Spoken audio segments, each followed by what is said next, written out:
لله رب العالمين الرحمن الرحيم مالك يوم الدين إياك نعبد وإياك نستعين اهدنا الصراط المستقيم صراط الذين أنعمت عليهم غير المغضوب عليهم ولا الضالين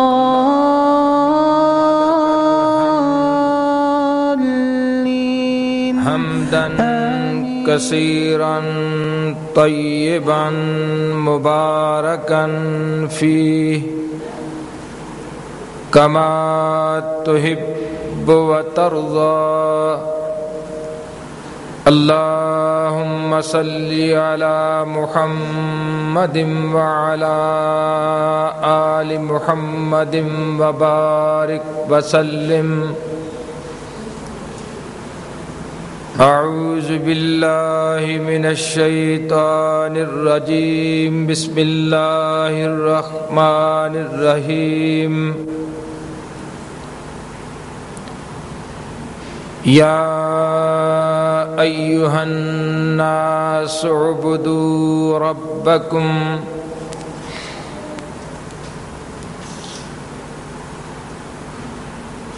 اے لوگو اپنے رب کی عبادت کرو معزز بھائیوں اور اہل محلہ حضرات، نہایت ہی مختصر گفتگو میں دو مسائل عرض کرنا چاہوں گا۔ پہلا مسئلہ یہ ہے کہ اللہ کی عبادت کیوں کرنی ہے،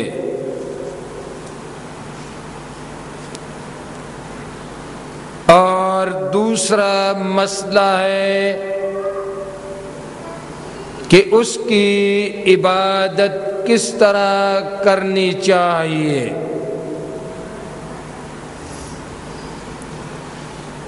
اللہ نے بار بار اپنے بندوں کو اپنی عبادت کرنے کا حکم دیا ہے، اور صرف حکم نہیں دیا، اپنی عبادت کا استحقاق اور اپنے حکم کے دلائل بھی دیے ہیں۔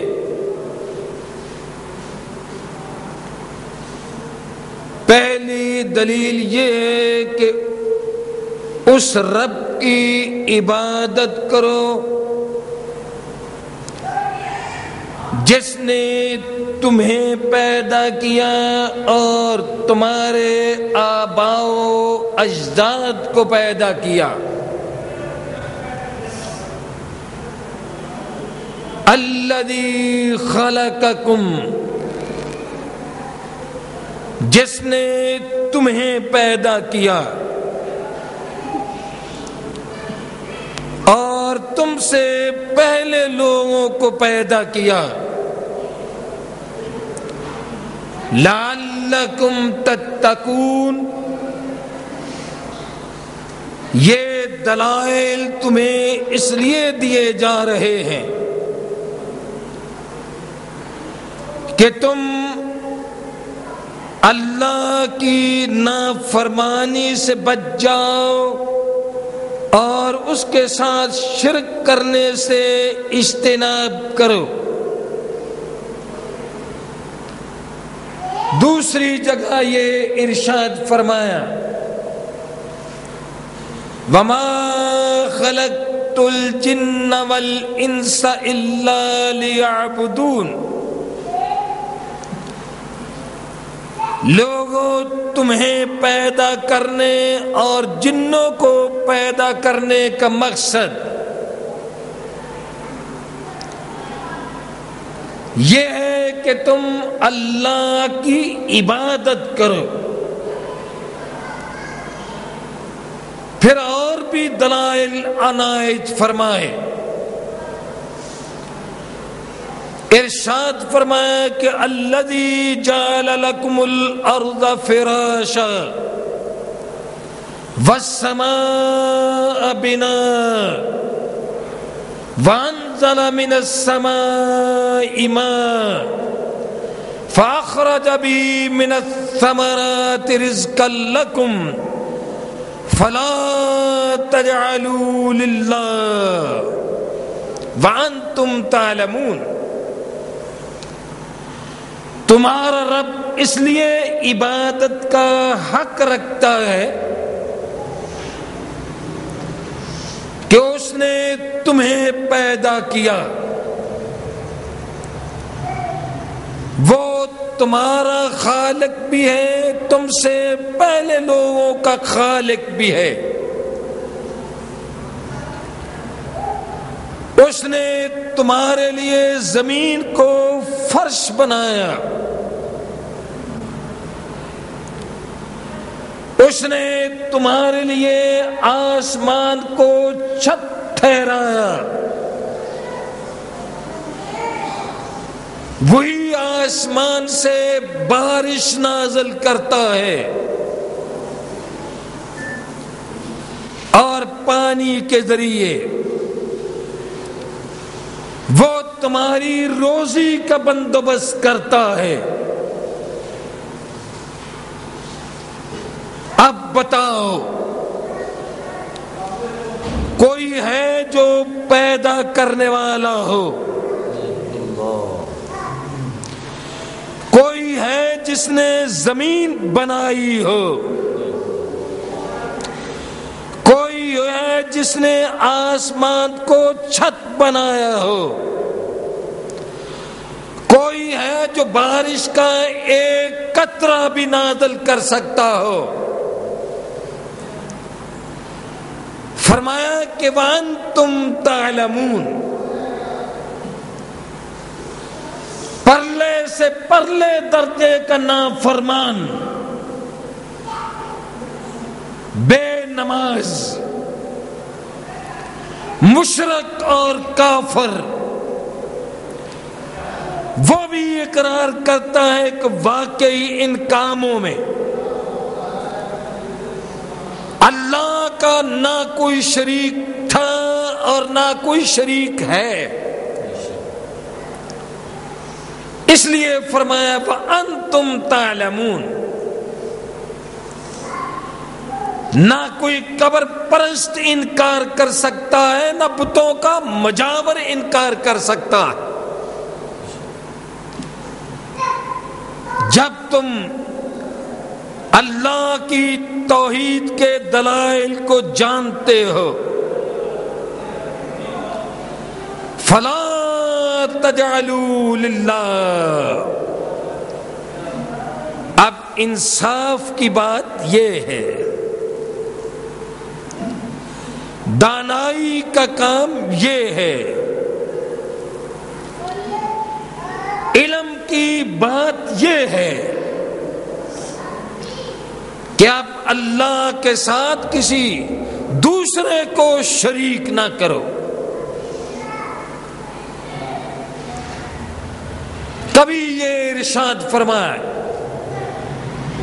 ان ربکم اللہ الذی خلق السماوات والارض فی 6 ایام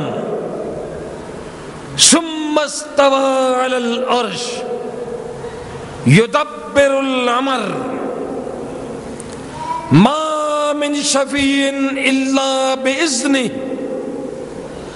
ذالکم اللہ ربکم افلا تتذکرون.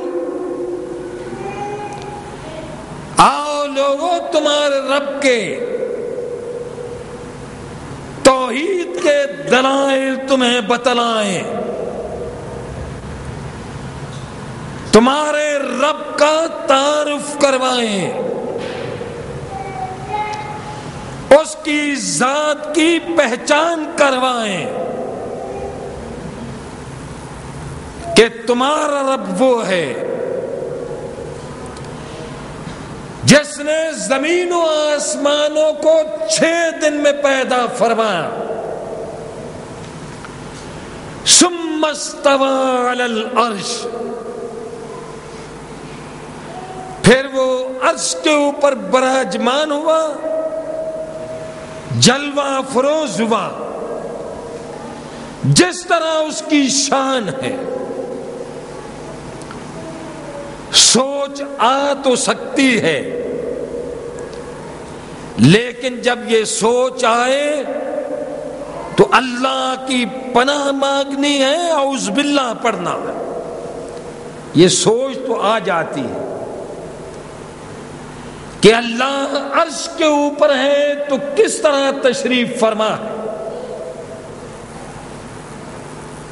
بیٹھا ہے، کھڑا ہے، لیٹا ہوا ہے یا چل پھر رہا ہے۔ ہم انسان ہیں، ہماری سوچ اس طرف چلی جاتی ہے، لیکن اسے بار بار سوچنے کی اجازت نہیں، فوراً اعوذ باللہ پڑھنا ہے، لا حول ولا قوت الا باللہ پڑھنا، یہ سوچتے نہیں رہنا۔ جو آدمی سوچتا رہے گا وہ گناہگار ہوتا چلا جائے گا۔ کیوں؟ لیس کمثلہ شیء، اللہ کے بارے میں ہم ایسا سوچ ہی نہیں سکتے جو انسانوں کے بارے میں سوچتے، جو مخلوق کے بارے میں سوچتے۔ فرمایا یدبر الامر، وہ پوری کائنات کے نظام کو تنے تنہا چلا رہا ہے۔ ما من شفیع الا باذنہ، کوئی اس کی بارگاہ میں سفارش نہیں کر سکتا، کوئی اپنی بات سینہ زوری سے یا نیکی اور تقوی کی بنیاد پر منوا نہیں سکتا، کوئی نہیں، الا باذنہ۔ ہاں، جس کی چاہے مان لے، جس کی چاہے نہ مانے۔ یدبر الامر، کوئی اس کی خدائی میں شریک نہیں، کوئی دخل انداز، کوئی اسے منوا نہیں سکتا، نیک ہو یا بد ہو۔ آپ نے دیکھا اخبارات کے اندر ہزاروں لاکھوں لوگ کہاں سے، افغانستان سے سیلاب چلا، صوبہ سرحد کو رونتا ہوا، پورے پنجاب سے گزرتا ہوا،